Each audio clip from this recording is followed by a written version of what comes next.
December in suburbia.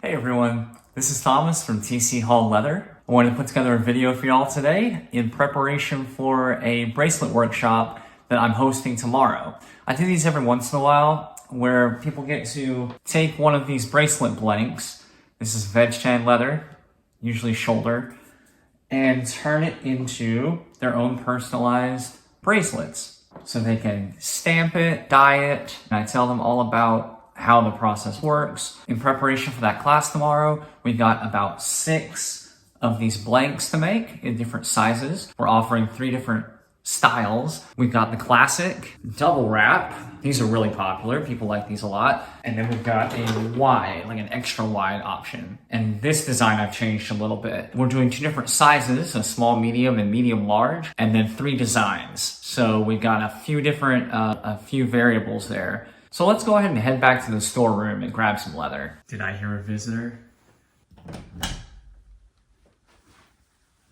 All right, here we are going into the storeroom.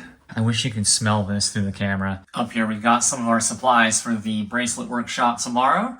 You know, I never thought that I needed this many wood slickers in one place, but here we are. These are probably going to be the subject of a separate video when I talk about my favorite leathers I'm using right now. But what we are looking for is this guy. Yeah, this is our first problem. This shoulder is not going to fit on there. Would it be faster if we had a clicker die for these? Absolutely. I have not had one made yet. I do have a clicker die, a clicker press coming in the mail soon from Buckle Guy. So maybe soon we can click these out. That would save a bunch of time. Eventually, when I expand my shop, this should get a little easier. But for right now, we're going to have to jerry-rig a few things. The first thing we need to do to make sure that we get clean cuts for our bracelets is to give ourselves a straight edge. Right now I'm just trimming off some of these pieces to make it easier for us. The best way to really get a straight edge is to have as long a ruler as possible. Make sure this is anti-slip and it's a metal ruler. All precautions you can take on this, do take them, because cutting through thick leather like this can be quite a harrowing endeavor.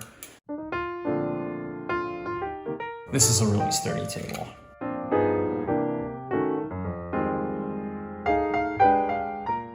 As we make these super long cuts, we just want to make sure that our ruler is lined up with a section that we've already cut straight. I'm actually overlapping a little bit with the last cut we made.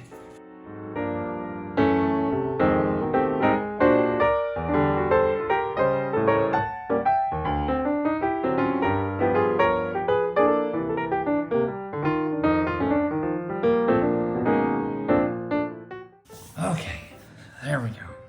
Our next step is to actually cut out some of these blanks in the right width. So we got 3 different widths that we're working with. We're starting with a 3 centimeter width. So I've pretty much adjusted this draw gauge to 3 centimeters. That's our wide bracelet.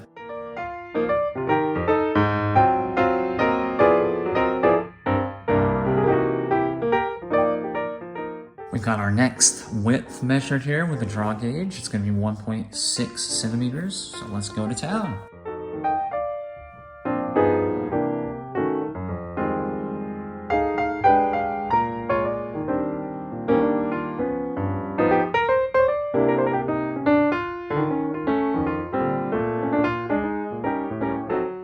Now that we've got our 3 strap widths, we can go ahead and take these back to the workshop and crank out some blanks for our bracelets.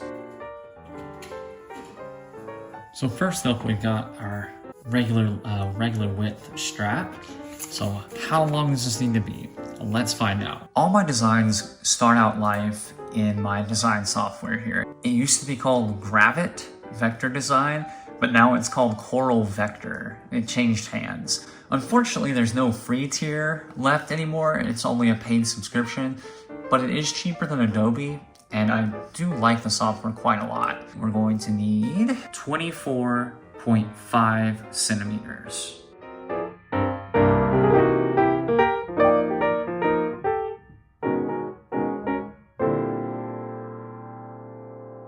Next up, we have our double wrap. This is a thinner width, but much, much longer, so it can go around the wrist twice.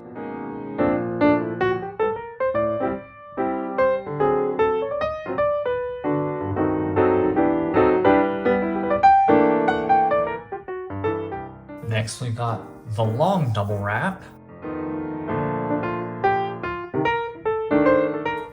Last but not least, we have the wide bracelet option here.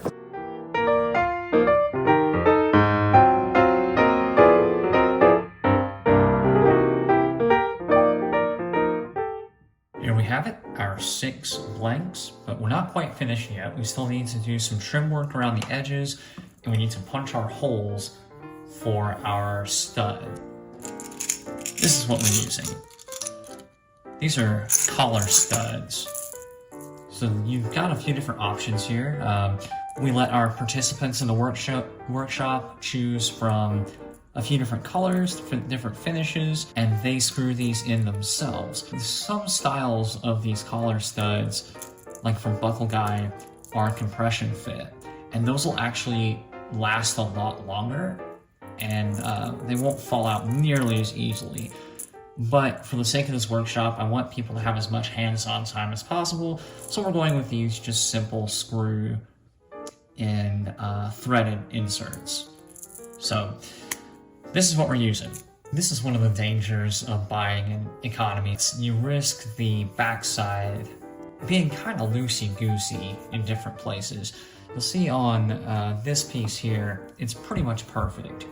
But on these pieces, this is kind of ugly, and I would not want to give this to someone. So what I'm doing here is smoothing out the backside with a little bit of Tokonole, just on the problem ones. And that's actually going to give it a lovely smooth backside, and that's fairly luxurious once you've varnished it a little bit. So just another way that you can work around the issues that you find.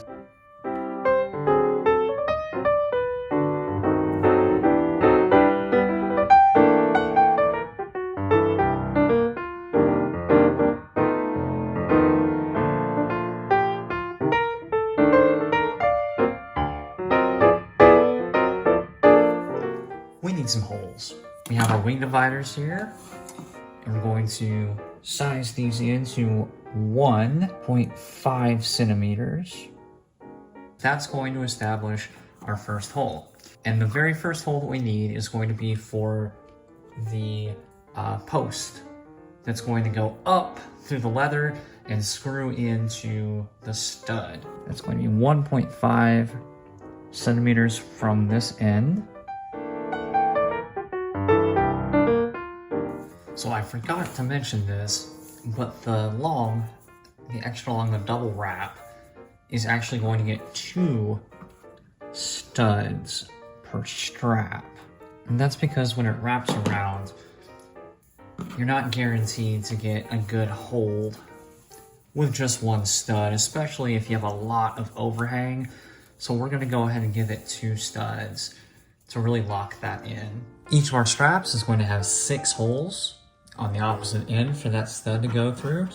So we'll use our exact same wing dividers here, but we're going to size it down to 1 centimeter. 1,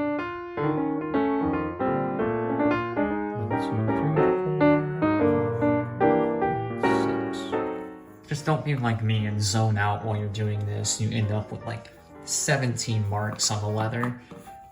That's never a good time.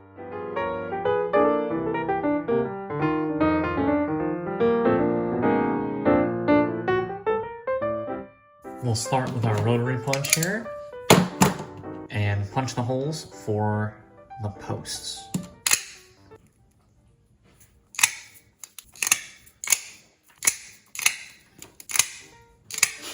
Alright folks, on to our last step. I'll show you a little trick for how to get these collar studs in and out of thicker leather a little bit easier. Boop. Screw this guy on, just finger tight. We're not going to go to town on it with a screwdriver. But what you'll notice is if we put this in this 6, 7 ounce veg tan, this is not gonna come out. And while that seems like a good thing, if you're trying to wrench it off of your wrist, it's gonna warp the leather as you really tug on it, and it's gonna weaken these holes, but it's also going to freak people out. One way that people who use a lot of these collar buttons, one way that they get around that is to use what's called a Pippin punch. And what the Pippin punch does, besides having an awesome name, the Pippin punch will punch a hole, but it also punches a clean slice, a line, going out one part of the hole.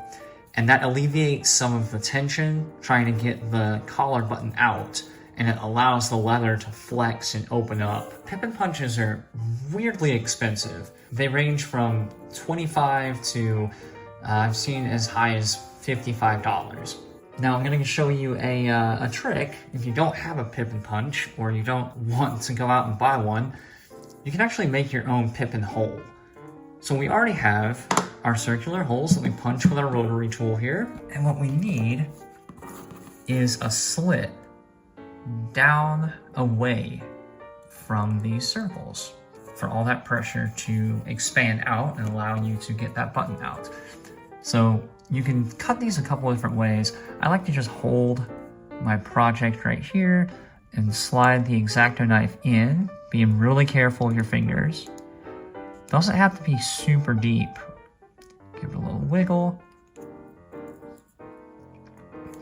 And that is a homemade Pippin punch. I think you'll be amazed at how much this actually helps you to easily get the button studs out. Veg tan leather loosens up over time. It breaks in, but you have to give it some time to soften up. And people are used to getting a lot of chrome tan leather, especially with watch straps and things like that. And they are perpetually soft and they never change really. So educating people about the attributes of veg tan is super important, especially if you're going to be getting into this kind of work with leathercraft.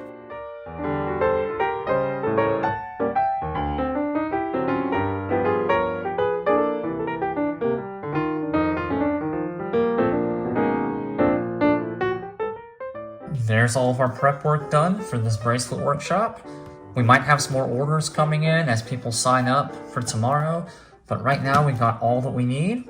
We're just going to bundle all of our materials up and get ready for tomorrow. I will see you then.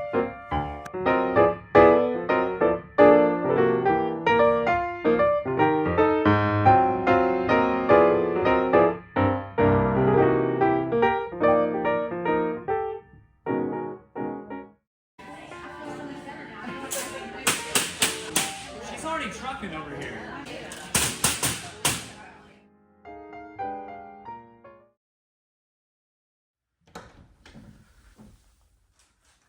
Oh, hello, Belle. There you are.